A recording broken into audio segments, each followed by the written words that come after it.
Good afternoon, everyone. Good afternoon, class. How are you feeling this afternoon?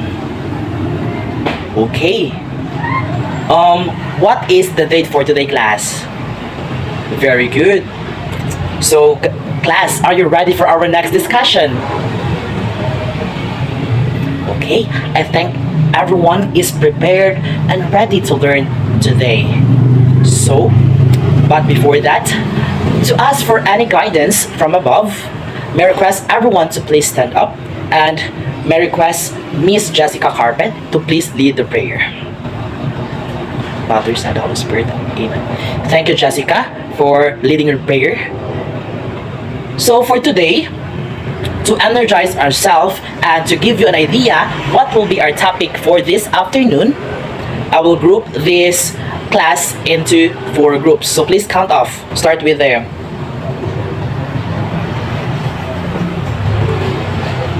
Okay. So group 1, please stand. Choose your leader and secretary.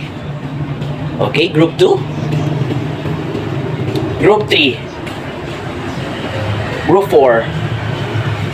Okay, now go to your group silently and make a circle.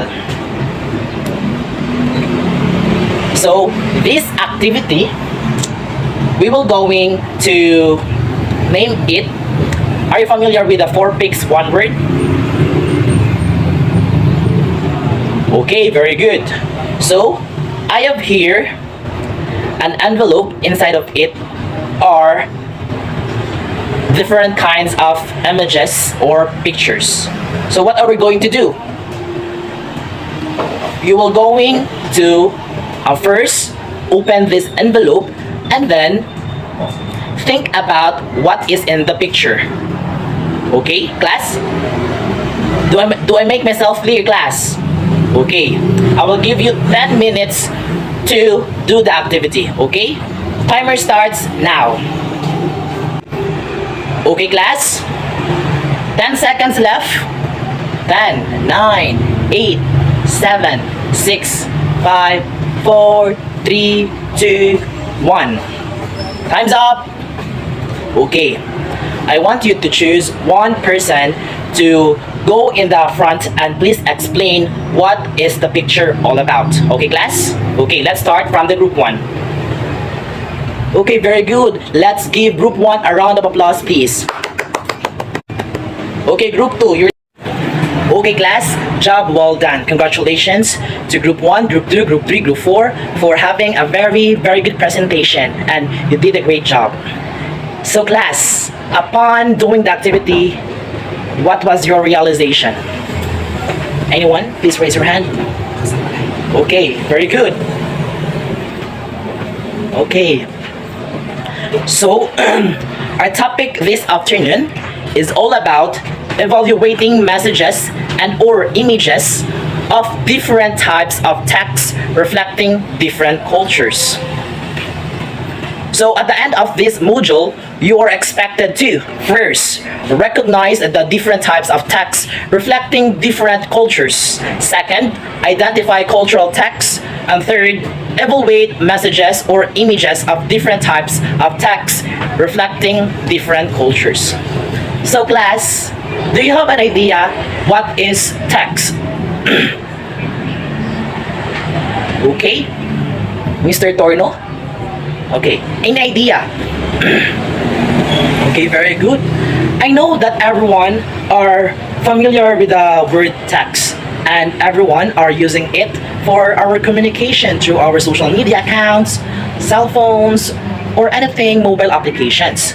So, in this topic, it says that a text isn't limited only something that we are going to write it down. So, it means that ang text daw is not all about rasa pagsulat or take down notes.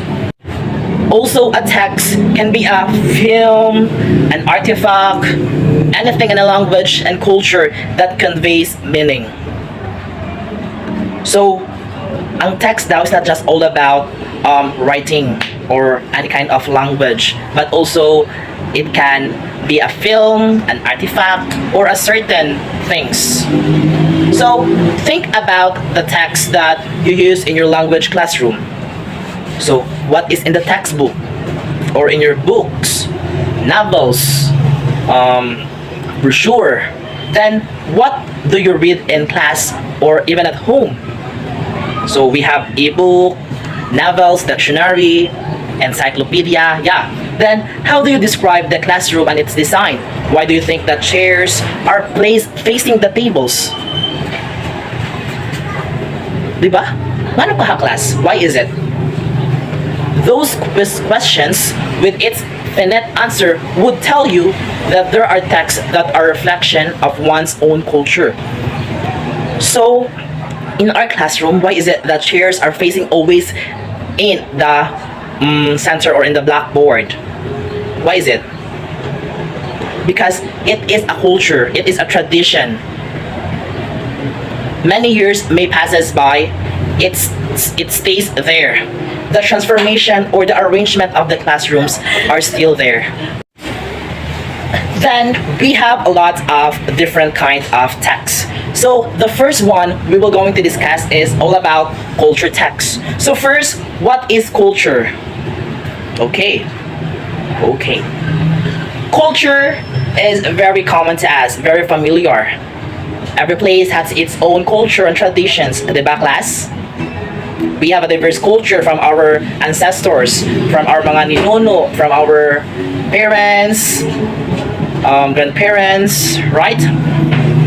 Cultural texts are those objects or actions and behaviors that reveals cultural meaning.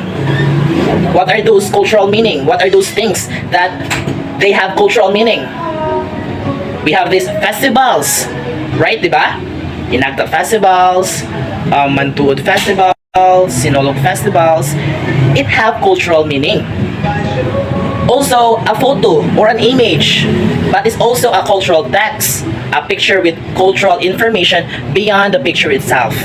Of course, those paintings, those pictures of Mona Lisa, La Solidaridad, Spoliarium, those have image that has a cultural meaning. Then also the food, the house, and clothing. Oh, what is the pambansang kasuotan ng mga Pilipino? We have baro at saya, Filipiniana, right? What is that favorite food? What is the pambansang food of the Filipino? We have the adobo, lechong baboy. Then also the house, the bahay kubo.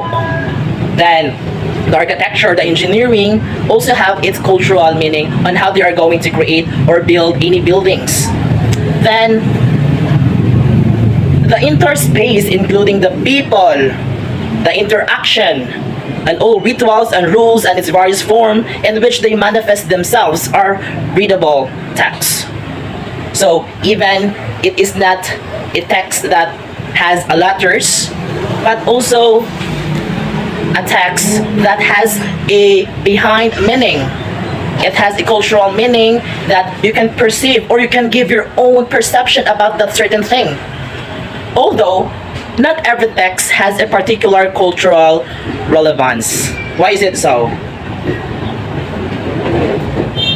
Okay, because there are things that are just made up because of what they are need, what either want to do or to make, right, Les? So, how can you identify that it is a cultural text? So we have this identification of cultural text in somewhat easy. Example for this is if you are going to go for a museum. So in a museum, we are going to see different kinds of artifacts, paintings that has a particular meaning or it conveys meaning, definition, right? So in other words, the space and objects within are readable cultural texts. The purpose or the needs, values, and even the beliefs of the people who occupy it had some things to say about it. Yes. Then, returning to the instance of classroom, consider the following questions. Why do you know where to sit? What it means to sit in front, middle, or back of the classroom? Di ba?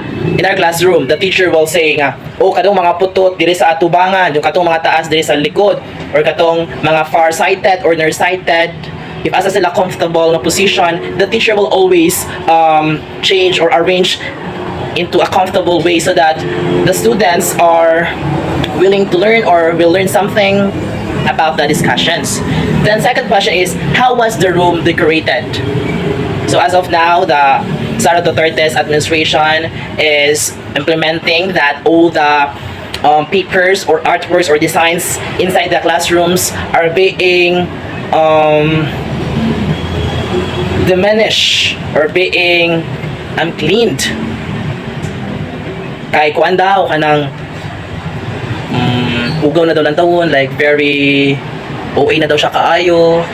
But for me, it is a good way because we have different kind of teaching strategies. We have the visual learners, audio learners, then also the kinesthetic learners. Can you give any conclusions or suggestions about our topic for this afternoon class? So, as you consider the questions, you would know that those images, designs, reasons, and beliefs are there and they are arranged that way because its cultural background says otherwise. So, we can't judge the book by its cover.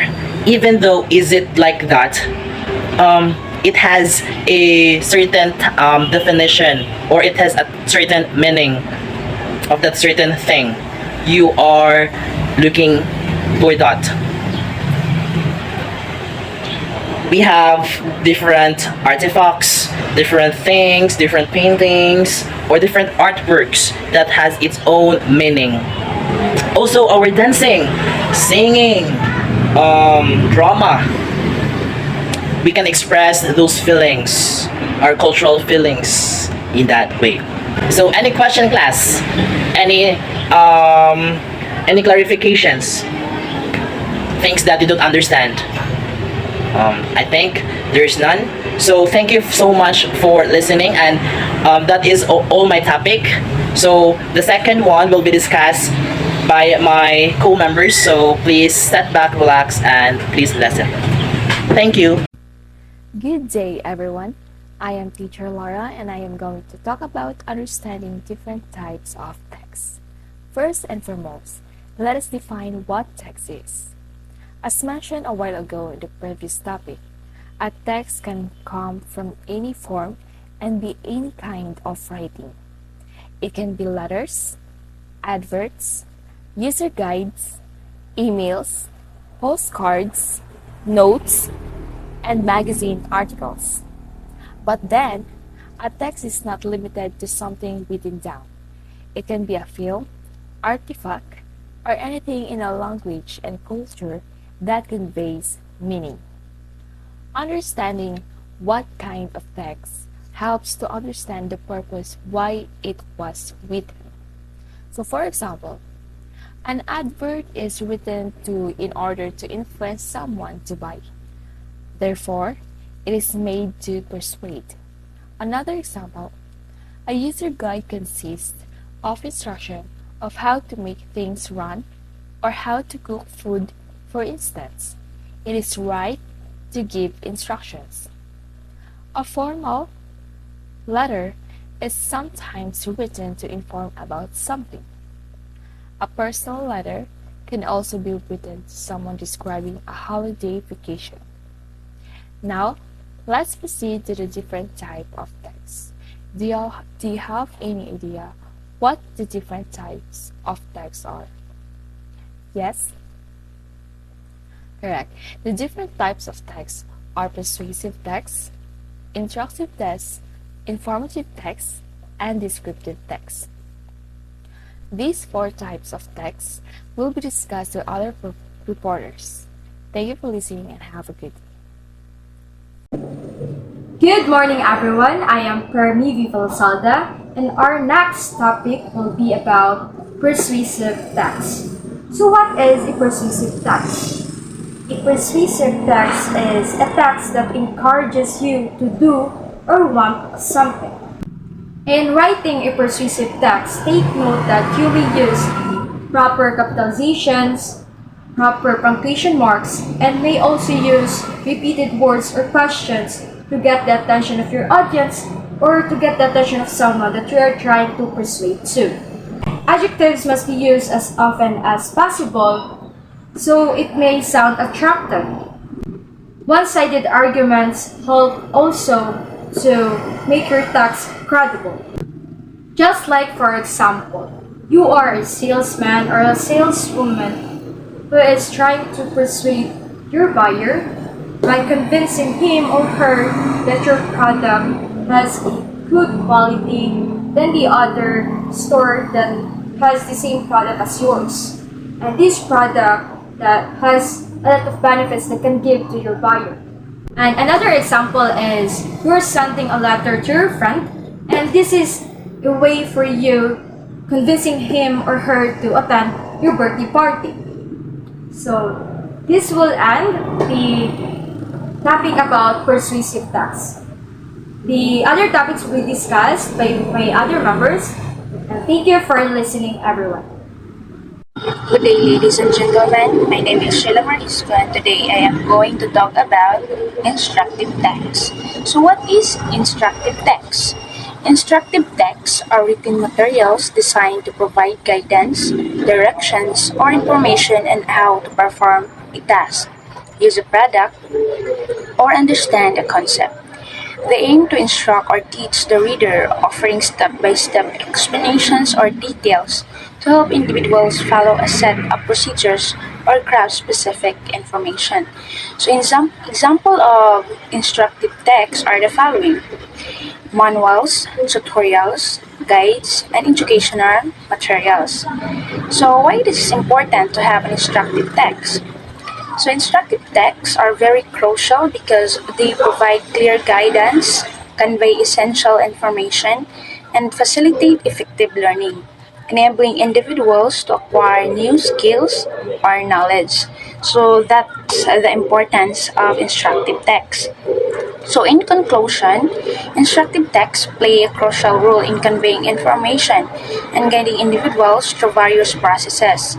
They serve to educate, clarify, and provide step-by-step instructions, enhancing comprehension and task execution. The effectiveness of instructive text depends on clarity, conciseness, and consideration of the audience's knowledge level. Well-crafted instructional content facilitates learning and promotes successful outcomes. So I hope guys that you will understand this topic, and I hope that this is helpful to you. So let's proceed to the next reporter. Thank you for listening. Good day. So now let's discuss the informative text and what is informative text. So when we say informative text, it serves the purpose of imparting knowledge, explaining concepts, or providing instructions on a particular subject. So they are characterized by their factual and objective approach, so aiming to educate to your audience without any bias or persuasion. So, like for example, if you're trying to provide or present object or information to your audience, so make it sure that your object or information present is informative, that let your audience to understand clearly what are you talking about. So now I give you an example, or it could be a scenario that how informative text. Yes, students in a history class are assigned a research project on industrial revolution. So in this situation, so the student is utilize informative text such as a well-researched paper which deals in the historical context, key inventions or socioeconomic changes and societal impacts during that period. So the informative text serve as a comprehensive resource, enabling students to gain a deeper understanding of the topic and providing a solid foundation for their own research. So that's how informative text use and how it works. let's go on the structure of an informative text.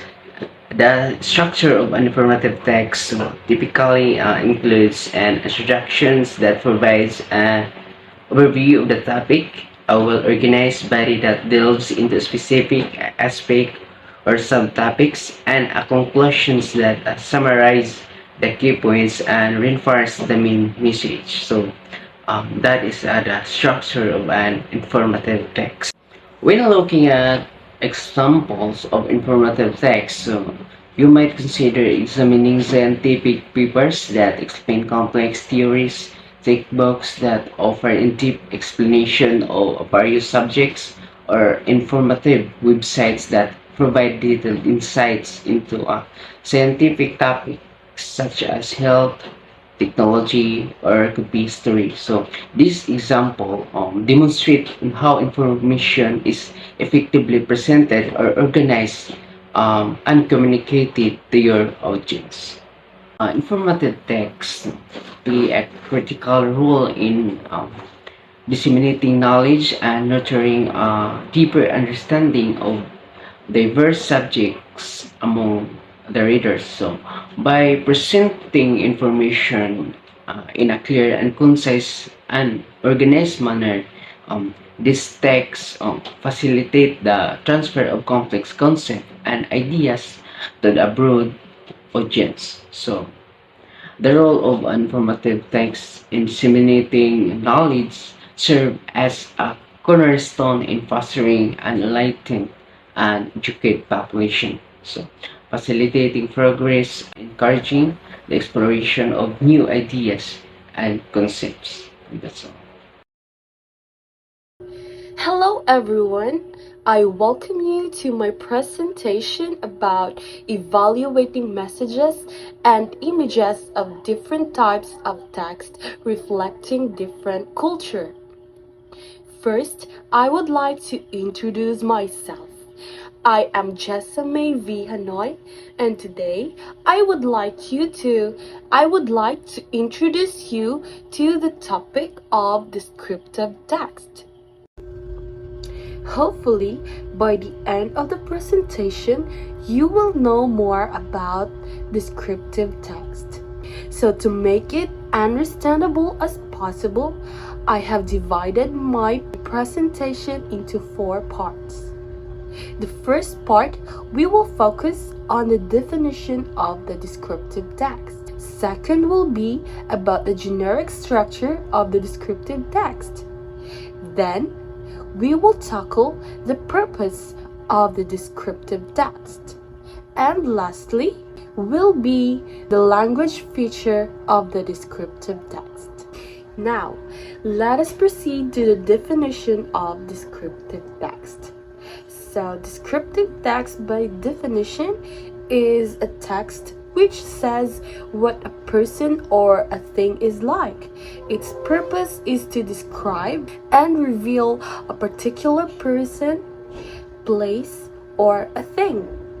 Now that everyone knows the definition of the descriptive text, let us now proceed to the generic structure of descriptive text. So when writing descriptive text, there are some generic structures, of course, for our writing to be true. The arrangement is first, for identification. It contains about the introduction of a person, place, animal, or object will be described. Next, description. It contains a description of something such as animal, things, place, or person by describing its features, forms, colors, or anything related to what the writer described. Now let us proceed to the purpose of descriptive text. First, of course, that is to describe a person, like how you describe your best friend, thing or place in specific. Number 2 is to describe a particular person, thing, or a place. Is there anything that isn't clear to the purpose of descriptive text? Next, let us proceed to the fourth part and the last part of our descriptive text, that is a language feature of descriptive text. First, it is a specific participant. It has a certain object, certain object, is not common and unique, only one. For example, my house or Uncle Jim. Number 2, the use of adjectives. What do you mean by adjective? It is clarify a noun. Like for example, a beautiful beach. Now let's proceed to number 3. The use of simple present tense. Like for example, I go to school every day. Next is the action verb. Verb that show an activity. For example, run, sleep, walk. So that is all. So to sum up everything, descriptive text is used in describing a person or a thing, and its purpose is to describe and reveal a particular person, place, or thing, or an object. So everything is clear to everyone. Thank you so much for listening. I appreciate your cooperation, and God bless. Good day, everyone. I am Jesse Jules Ehe, and I am the last reporter. So my topic is all about evaluating messages, images of different types of texts reflecting different cultures. So this topic basically means examining the ways that different cultures communicate through text, such as books, articles, advertisement, and etc., and analyzing the messages and images they use. So before I'm going to proceed with this topic, you might wonder, or you might ask with yourself, what is culture, what is text, and what are messages, images? So in today's globalized world, understanding diverse culture is crucial to promote acceptance, respect, and equal opportunities. One way to do it by analyzing how literature, art, advertisement, and media represents different cultures. This report aims to evaluate the messages and images of various texts reflecting distinct cultural backgrounds. So the methodology of this is to evaluate the text. We selected 5 different samples from different sources, including first is a broadcast from Thailand, a poem from Nigeria, a painting from France, and an advertisement from Japan, and also an article from Brazil. So we analyzed each text using a set of criteria such as the theme and the theory, the story, the language and the tone, the symbols and the metaphors, the context and the audience, and the stereotypes and the prejudices. So as a result for this, after analyzing the text, we found that each one portrayed a unique perspective of their cultural background. The broadcast from Thailand, for example, showcased the value of peace and unity. The poem from Nigeria highlighted the struggle of the oppressed and the need for justice. The painting from France conveyed a sense of freedom and individuality. The advertisement from Japan emphasizes efficiency and technology. And the article from Brazil shed light on the diversity and complexity of their society. However, we also observed some common elements that can be interpreted as stereotypes or biases. For instance, the Thai broadcast showed women wearing traditional dresses and headgear, which may reinforce the image of women as passive and exotic objects.